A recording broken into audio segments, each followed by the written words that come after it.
Salam sejahtera. Terima kasih atas kesudian anda singgah di channel saya.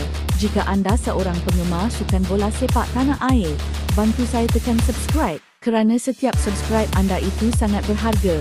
Terima kasih sahabat baik. Hari ketiga sesi latihan pasukan Harimau Melaya menjadi tumpuan apabila turut disertai oleh dua pemain warisan baharu, Hector Havel dan Gabriel Palmeiro. Sebelum ini, nama Havel dan juga Palmeiro mencuri perhatian para peminat apabila disahkan sendiri oleh jurulatih negara, Peter Klamovski, mengenai status mereka sebagai pemain warisan. Seperti yang saya sebut pada minggu lepas, saya ada berita baik.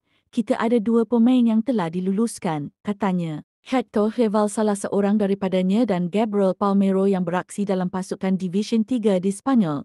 Beliau juga ahli baru buat skuad Harimau Melaya. Menerusi satu hantaran di Instagram Malaysia National Team, kelibat Havel dan Palmeiro dilihat sudah turun ke padang bagi menjalani sesi latihan ringan di bawah pemantauan Nafuzi Zain. Pemain Malaysia dari luar negara sudah pun tiba. Selamat datang kepada Hector Havel dan Gabriel Palmeiro, ucap Malaysia National Team. Skuad Harimau Melaya kendalian Peter Klamovski ketika ini sedang melakukan persiapan rapi menjelang aksi pembuka tirai kelayakan Piala Asia menentang Nepal pada 25 Mei ini.